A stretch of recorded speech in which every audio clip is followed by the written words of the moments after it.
Bem-vindos ao Presença Fundacred 360, o podcast da Fundacred. Aqui a escuta orienta o caminho.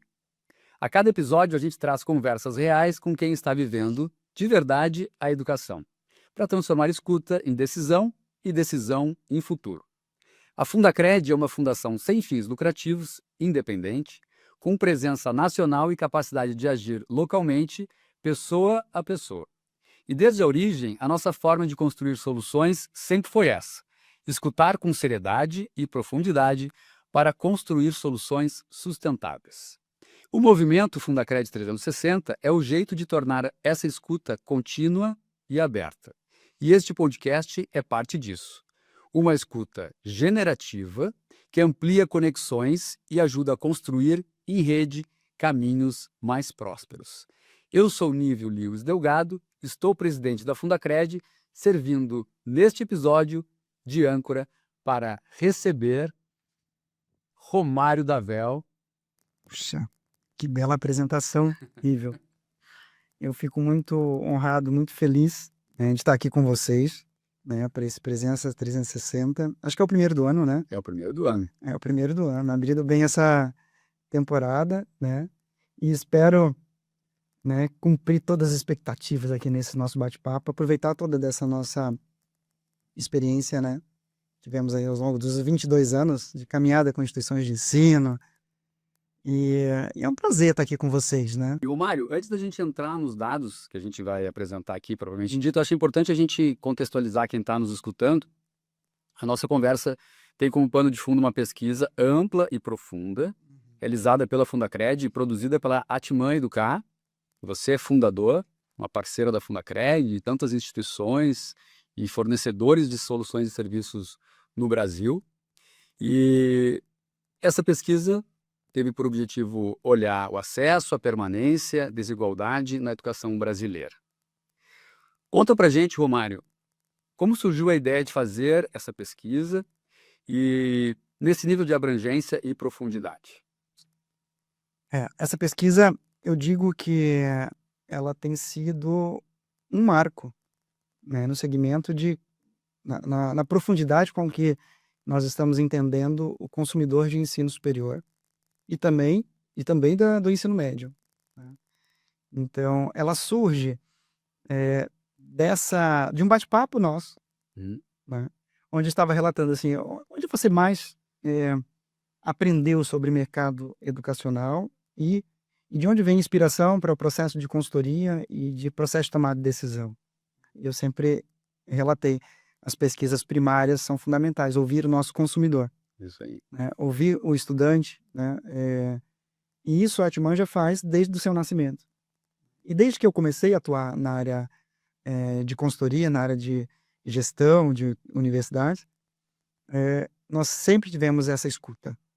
E foi ali realmente que nós mais aprendemos sobre o sistema, sobre a questão universitária, sobre essa jornada do consumidor, né? Nós temos um viés muito de marketing, mercado, finanças, sustentabilidade, acoplado com qualidade de ensino, e sem escutar o consumidor, a gente pouco consegue colaborar ali com esse segmento. Então surge daí essa necessidade. É claro que tem outras que a gente vai explorando no decorrer do nosso bate-papo, mas ele surge dessa conversa, né? Então hoje nós temos, eu diria que a pesquisa mais ampla sobre o mercado consumidor de educação superior no Brasil, especialmente de graduação. Romário, é importante a gente olhar para essa pesquisa e entender a dimensão que ela tem e a profundidade, né?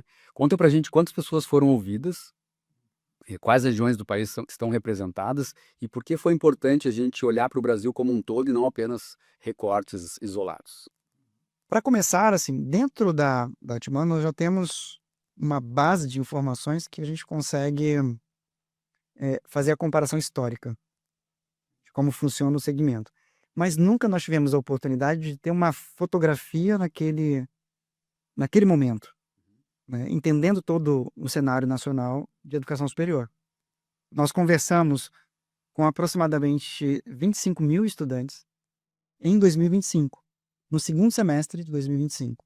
25 mil. 25 mil pessoas nós conversamos entre estudantes de graduação e uma amostra significativa de alunos do ensino médio, de escolas públicas. Uhum. Né? Então, é claro que essa amostra foi distribuída em todas as regiões, né, de norte, a região norte, ela ficou pro 26 agora, mas as demais regiões, Nordeste, Centro-Oeste, Sudeste, Sul, né, elas foram todas contempladas já neste primeiro levantamento.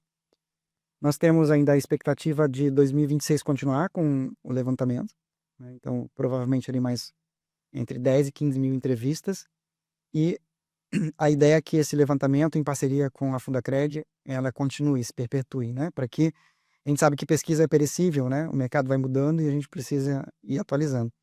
Mas a grande leva a gente realizou agora em 2025. Então, as informações estão muito fresquinhas. Saiu dentro de grandes alterações do mercado de educação, né? Saiu junto com um novo marco regulatório. E agora, em 26, nós vamos medir o impacto do novo marco também. Pegamos o estudante antes, né? E agora, com a modalidade de educação à distância também, como que isso muda. Vai repercutir Mudança da nas regulação. mudanças. Então, e nós não pegaríamos esse recorte, né, se não fosse feito em 25. Então, é uma base, assim, não conheço nenhum tipo de levantamento nacional que contemple um curto prazo, né, de ali 6 meses, que consiga falar aí com 25 mil estudantes brasileiros. E, Romário, desde o início ficou muito claro que a pesquisa e tudo que a gente precisa escutar para compreender e agir não se trata apenas de medir o acesso, né? Mas também de entender a jornada inteira do estudante, a permanência e o que ele está realmente não só precisando, mas tendo dificuldade e aonde a gente pode atuar para impulsionar essas trajetórias. O que a gente quer enxergar realmente que normalmente não aparece em pesquisas tradicionais? Essa é uma excelente questão, né? Porque poucos conseguem correlacionar uma pesquisa de opinião com o processo de tomada de decisão, com as restrições financeiras orçamentárias, né? Não leva em consideração uma visão sistêmica do problema, né? É fácil dizer assim, o ensino médio não tem acesso ao ensino superior, a questão financeira, né? Essa pesquisa ela traz um contexto muito mais sistêmico, né, de comportamento das Um pessoas. pensamento não linear, um pensamento mais sistêmico, como é o que se deseja e precisa numa sociedade mais complexa, cada vez mais complexa e mais diversa, né? Se toma boas decisões. Uhum. Eu preciso entender o contexto. Então, o que a gente está embarcando junto com a Fundacred aqui é essa visão. Ela é uma pesquisa voltada a gestores de educação superior, né? A órgãos públicos podem consumir, mas principalmente ela tem um viés muito para o processo de tomada de decisão de instituições de educação superior. A gente precisou ver o Brasil, né? Nós temos regiões muito discrepantes. Sim.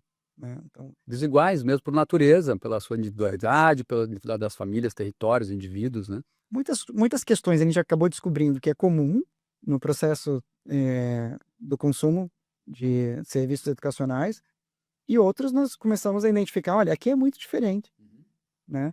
E quando a gente vai para o Plano Nacional de Educação, o planejamento que existe, atingir taxas lá de escolarização de 33% é a meta, taxa líquida, ou seja, 33% dos jovens dentro de 18 a 24 anos estarem nos ambientes universitários, né? Então a gente começou a verificar que tem muitas diferenças por região. Então nós fizemos, neste primeiro levantamento, respeitamos questões de características de interior, né? Região em capitais, como que funciona. A gente verifica que tem regiões que já atingem todas as metas de educação superior no Brasil, né? A níveis de Europa, né? E temos regiões que ficam muito aquém deste processo. Então, eu não consigo usar a mesma ferramenta, o mesmo remédio, né, para regiões tão diferentes que a gente encontra no nosso cenário nacional. Então, essa pesquisa ela traz também essas informações. E a pesquisa, ela já nasce com algo concreto, né, Romário? Porque a gente já tem uma nova versão da plataforma BetaI, desenvolvida pela Fundacred, e o que muda quando esses dados deixam de ser apenas diagnóstico e passam a alimentar uma plataforma pensada para apoiar decisões reais das instituições? Betaí, para quem ainda não teve a oportunidade de acessar, é uma ferramenta, é uma plataforma gratuita, disponível para todas as instituições de ensino. Ela já está no ar, vai ser colocada aqui no descritivo do vídeo para que vocês possam acessar. Ela é plenamente gratuita e tem essas informações, né, Romário? Então, o que muda, né, quando esses dados eles deixam de ser apenas diagnóstico e passam a alimentar uma plataforma pensada para apoiar decisões reais das instituições? Antes disso, Nível, eu gostaria até de frisar o quão empolgante é esse projeto. Porque essa pesquisa está sendo realizada pela Fundacred, claro, com apoio da Atiban, com apoio técnico, né? Mas a Fundacred está patrocinando este movimento. E assim, o que é bonito desse projeto? Não são informações para ficar enclausuradas a minha informação, né? Para que eu desenvolva meus planos aqui dentro, né? Acho que a beleza do projeto, a gente já entra na questão do Betaí, é tornar este material público, né? Para que as instituições consumam e tomem as suas melhores decisões. E, obviamente, mirando na perenidade das universidades e contribuindo para o desenvolvimento do nosso país, trazendo boas decisões, boas soluções, né? E isso eu penso que a beleza desse projeto está ali, né? A gente não vai ficar com esses dados, né? Isso, como você muito bem colocou, dentro da plataforma Betaí hoje, desenvolvido ali pela Fundacred, essa plataforma ela é de amparo ao processo de tomada de decisão das universidades, das instituições de educação, né? E essas informações estarão embarcando ali dentro desta plataforma, tornando-se público. Claro, dentro de níveis ali de acesso, né? Porque ela tem um potencial gigantesco. Eu vou trazer assim algumas funcionalidades desta plataforma, né? Com base nessas informações e esses coeficientes, esses indicadores que foram gerados, a gente está aportando inteligência dentro dessa plataforma. Então, ela vai cruzar essas informações, tipo informações secundárias que estão nos microdados que são públicos, né? Com esses indicadores agora de perfil de consumo do aluno, processo de escolha, restrições orçamentárias que as famílias possuem, você vai ter muito mais lucidez no processo de tomada de decisão. Então a plataforma ela vai trazer insights maravilhosos para a gente. Olha, você está com o processo de precificação correto ou você está com equívoco. Olha, uma dos levantamentos que a gente está fazendo são testes de marca. Então, para cada região, a gente está testando as marcas que existem ali dentro e nós estamos promovendo ali o distanciamento entre elas, da percepção de imagem de qualidade, né? Então, isso atrelado aos microdados, da quantidade de alunos que existem dentro daquela região, a gente consegue, né, tomar decisões muito bacanas. Quando a gente recorta do ensino médio, consegue saber a quantidade de alunos que não estão tendo acesso por restrição orçamentária, a plataforma vai trazer isso, Sim. e a pesquisa está trazendo, né? Eu posso tomar decisões muito lúcidas, como ampliar o meu volume de alunos dentro da instituição. E a gente entra num ciclo virtuoso, né? Se eu amplio, se eu trago soluções ali, se eu dou mais acesso, aumenta a taxa de escolarização, que a gente está muito longe ainda, a gente está com 22% dos jovens brasileiros, e se a gente vai para o interior, é 12, 13%, né? Então a gente vai chegar também nessas questões. Então isso tudo embarcado dentro de uma única plataforma, né? Trazendo esses insights. Esse é o bom, né? Trazer insights é um ponto bem importante, porque além do analytics, que é importante a gente poder ter ali os nossos próprios insights, né? Poder propor uma predição ou mesmo uma prescrição, né, inteligente, respeitando, né, a individualidade de cada instituição de ensino, de cada território. Isso, de fato, é ser mais propositivo do que meramente alarmante ou ficar apontando qualidades ou diferenças, né? Isso é um dos pontos que realmente fico muito feliz da gente poder oferecer isso para o setor educacional. E muito bacana, a gente, a partir deste ponto, a gente deixa de achar Isso. coisas. Eu tenho uma opinião de que funciona deste jeito. Ao acessar a plataforma, nós teremos métodos, teremos ciência ali dentro, né? Então, o gestor, no processo de tomar decisão, ele deixa de achar. Olha, a realidade é esta. Sim. né? Eu livro de todos os viés. Por quê? A realidade é essa. Eu conversei com o teu aluno, conversei com um aluno do teu concorrente, né? Eu conversei com calouros, veteranos, eu conversei com alunos que tomaram decisão de entrar no ensino superior agora, aqueles que estão no meio, aqueles que estão no final. Aquele que está no final do curso é o ingressante lá de 2022, Que era uma outra visão. que é uma outra visão. Então a gente consegue, ela é um recorte de 25, mas eu consigo olhar o passado e consigo olhar o futuro, né? Então eu consigo saber onde eu estou, dependendo do recorte que eu faço, para onde eu estou indo. Dosar a expectativa, a entrega. É. Então quando eu olho para o retrovisor, eu vejo como foi, como está a minha situação atual. Quando eu faço recortes dos ingressantes, eu vejo o futuro. Então, este tipo de levantamento, com essa amostra tão robusta que a gente está fazendo, vai proporcionar esse tipo de leitura, Ok. né? Então, nós vamos reduzir os riscos no processo de tomada de decisão e, consequentemente, transformar o ambiente de negócios na área de educação muito mais seguro. Muito bem. Os dados mostram que mais de 60% dos jovens brasileiros e mais de 70% no Rio Grande do Sul dizem querer seguir estudando, mas pouquíssimos entram imediatamente após o término do ensino médio no ensino superior. Romário, o que esse dado nos impulsiona a repensar sobre como as instituições enxergam a jornada do estudante? Essa é uma primeira informação ali. Nós temos uma quantidade expressiva de estudantes do ensino médio que estão mobilizados, entendem a questão do ensino superior. 60% dos estudantes sinaliza que quer continuar a estudar. Quando a gente entrevista o aluno do ensino superior e pergunta para ele quanto tempo após terminar o ensino médio ele começa o ensino superior, apenas 22% dos estudantes relatam que ingressaram imediatamente após concluir o ensino médio. Então há uma discrepância muito grande. Eu tenho de 60 que tem intenções, eu tenho apenas 22, e a gente vai mergulhando para entender estas distorções. Mas um dado que chama bastante atenção é esses outros 40%, Uhum.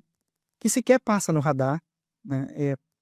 A educação superior não é uma realidade para esse público. Ele está inserido numa família que ninguém consumiu o ensino superior. 40% dos estudantes não teve contato com o ensino superior, que está lá no ensino médio. E se a gente contar, quando a gente mede lá o 9º ano, aqui cruzando as informações que a gente levantou com informações de censo, né? Quando a gente verifica lá o 9º ano do ensino fundamental 2, que ele migra para o ensino médio, a gente perde 35% do estudante É muito. dessa legislação. É muita gente que está ficando para trás. E dentro do ensino médio, eu tenho 40% do estudante que sequer passa no radar, que ele vai fazer o ensino superior. Ele nem procura, né? Como aquele que, como no desemprego, só entra na estatística do desemprego quem está procurando emprego nos últimos 30 dias.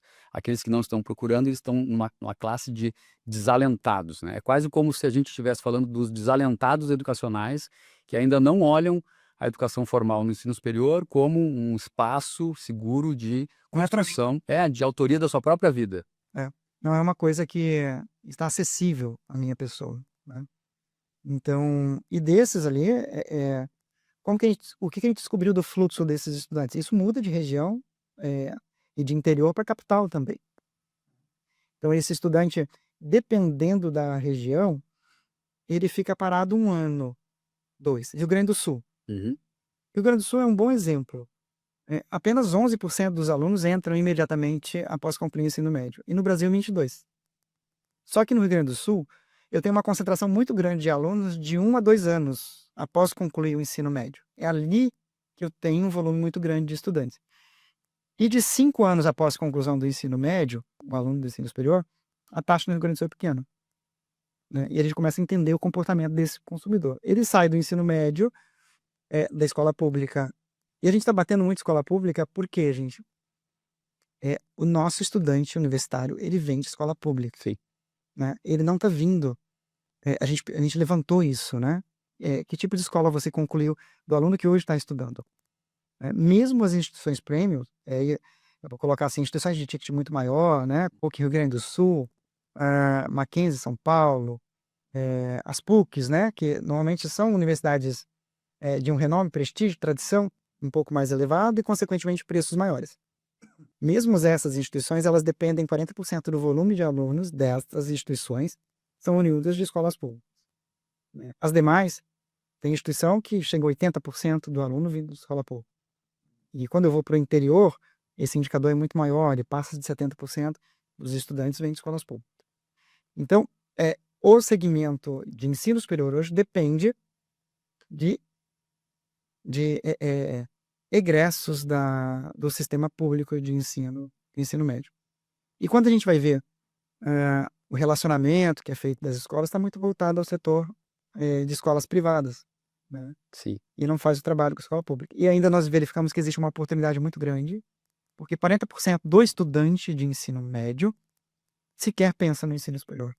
Não passa no radar dele. Então, como você disse lá, 60% querem estudar, né? Continuar estudando, 40% não. Quem ingressa imediatamente? Rio Grande do Sul, 11% só. Muito pouco. Brasil, 22%. Né? O que ele faz, né? Neste período? E depois, de um tempo, ele volta. Ele está indo para o mercado de trabalho e a gente fez esse levantamento e existe o dado detalhado e assim o gestor vai poder ter acesso a essas informações. Quanto tempo o aluno fica parado, o que ele está fazendo nesse período, né? Para que eu consiga me relacionar com este público. Mas eu chamo a atenção, Nível, e assim, sobre o nosso papel, né? Eu tenho 40% dos jovens que não passam no radar. Ele não acredita que é para ele esse caminho ele não olha. possível, esse itinerário na educação formal no nível superior. Ele não olha para a universidade. Eu tenho 35% que fica do 9º ano, não passa para o ensino médio, né? E eu tenho 40% do ensino médio que não olha o ensino superior como uma possibilidade. Estou dizendo que esse nem vê como oportunidade. Aqueles 60% que vê como oportunidade não significa que eles entram, não entram, né? Mas já estão mobilizados lá, né?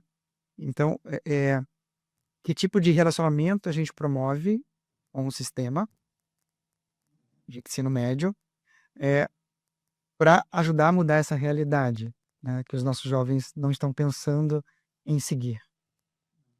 Eles vão para o mercado de trabalho, né? O que é natural para a maioria dos alunos ali para o mercado, depois voltar. A gente mediu também o perfil de renda desses estudantes do ensino médio, do ensino superior. Há uma discrepância muito grande. O nosso aluno de ensino médio, ele está inserido numa família cuja renda familiar é no máximo R$5.000. E do ensino superior está inserido numa estrutura familiar de R$8.000. Então, olha quantos estão ficando nesse delírio também. Está ficando para trás, né? Tem consciência, desse que tem consciência, que tem renda, está passando, e tem uma parte significativa de que tem consciência e não consegue, só consegue ultrapassar na hora que ele atinge R$8.000 de renda familiar. E isso os dados trazem de uma forma muito clara. Está faltando pegar pela mão e mostrar que existem formas e caminhos possíveis para esse acesso e para essa permanência, principalmente, né? Para ter confiança de que é possível não só acessar, mas depois dar conta de continuar e concluir, né? Justo. E se a gente cruza com outras pesquisas, né, que são realizadas no mercado, o quanto cresce a renda de um indivíduo com ensino superior e sem ensino superior, né? A gente tem muito insumo ali agora para tomar decisões, né? Existem bons objetivos, existem bons números demonstrando que o itinerário vale, né? Vale. Um A educação formal vale a pena. É um pacto social que está posto há muito tempo e que ele é válido, né? A educação formal é esse caminho de mobilidade social integral, né? Não só sob o ponto de vista do capital econômico, né, do salário, mas também do capital social, as redes que se formam, né, as estruturas de apoio que a gente acaba construindo, né, não só com as amizades, com os colegas, mas com os professores, o campo de visão, de atuação, ele amplifica, o capital simbólico também, o quanto que a gente é legitimado a partir daquela titulação ou daquela rede que a gente acaba acessando outros campos sociais, né, e é claro, o capital cultural, o quanto que a gente recebe de conhecimento, não só o conhecimento que a gente adquire na educação formal, mas aquele que a gente já carrega, né, da nossa família, da nossa história, e que a gente acaba validando também a partir da nossa vivência na educação formal. Eu de fato, você sabe, né, Romário? Você também é um educador, né, e um defensor da educação formal, E a gente não pode deixar essa quantidade de pessoas, pelo menos, sem a liberdade de poder olhar para esse caminho e dizer que ele pode ser para si. Até porque, nível, posso uma ressalva ainda? Claro. A gente verifica, a pesquisa também revela que este público que está consumindo, ele sofre um esgotamento, né? Então, ele está batendo no teto, né? E a tendência é o encolhimento deste público que hoje consegue acessar. Então, se a gente não pensar também, agora, o olhar da instituição de ensino, né? Se eu não olho, né, para este volume de estudantes, e que é uma oportunidade muito rica, muito grande, para dar acesso, a minha tendência é do encolhimento das universidades em volume de estudantes. Por uma questão demográfica. Uma questão demográfica, né? Então, o que eu vejo dentro dos planejamentos estratégicos das instituições, elas colocando como ameaça a taxa de natalidade, né? Isso pouco afeta o ensino superior, né? Eu tenho um conjunto muito grande ainda para olhar, isso aqui vai afetar lá na frente ainda. Mas esse estoque, É. a janela e o estoque vão mudando. O estoque de pessoas que podem ter acesso por restrição, por questões orçamentárias, né? Esse vai reduzindo, mas eu tenho uma base muito grande de estudantes que não está tendo acesso, e tem um 40% que sequer olha para o ensino superior, né? Da educação pública. Então, nós precisamos olhar para isso.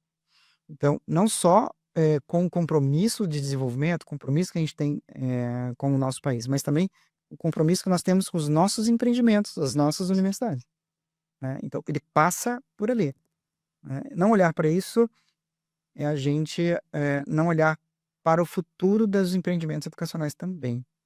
Então, hoje nós já temos, a maioria das instituições que a gente acessa e atende, nós já temos uma infraestrutura muito maior do que o necessário para atender o volume de alunos hoje, né? Quando a gente cruza, a gente vê que a modalidade presencial vem caindo bastante, demanda, né? Cruzando com as outras informações, e o BTI, ele traz isso também embarcado, né? Por modalidade, como que funciona o semipresencial, tá muito bacana, Muito versátil, né? tá muito versátil. Vai cruzando informações primárias com secundárias, a gente consegue fazer muitos insights ali. Eu queria ter pelo menos o dobro do tempo, né? Mais 24 horas no dia só dessa quantidade de informações. E dos insights, né? Dos insights. Porque estudando, né? Ali a gente consegue ter muitos insights. Eu quero fazer uma pergunta, que é uma pergunta de fechamento do nosso episódio. É um episódio muito especial, o primeiro do ano de 2026. E é uma pergunta que tem a ver com essa nossa intenção de, a partir dessa escuta, a gente provocar novos futuros.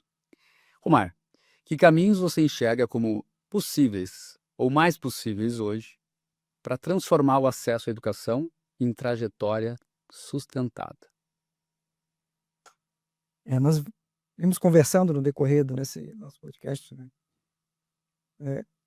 Cada vez mais utilizando a informação para o processo de tomada de decisão e velocidade nessas decisões.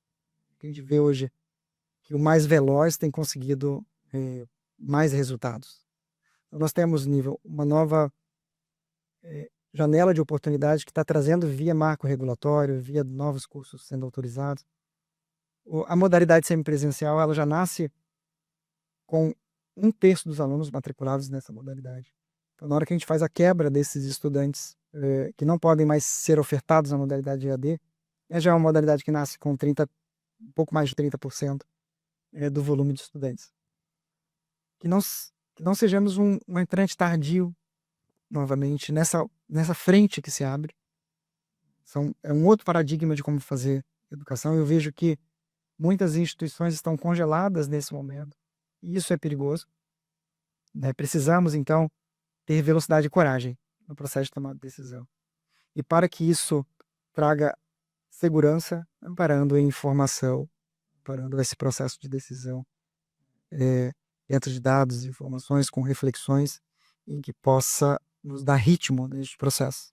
Ritmo, uma boa provocação, porque não pode ser só uma coisa episódica, né? Ela tem que ter continuidade, tem que ter consistência, porque as decisões precisam ser tomadas a todo tempo, né? Isso. E a gente tende a congelar em qualquer sinal de mudança. E eu vejo, pelo menos até o ano de 2025, a maioria das instituições esperando o que vai acontecer, né? E a gente sabe que aqueles empreendimentos que se desenvolveram e ganharam representatividade de mercado, elas foram pioneiras, elas tomaram decisões rápidas, né? Visto o que aconteceu com o EAD, que agora tem a Brava, né? Enfim, os cursos de medicina que foram autorizados, que mais ficaram esperando. Então, que não espere, coloque ritmo na instituição, coloque métodos, dados, tome decisões, né, e amparados ali em informações.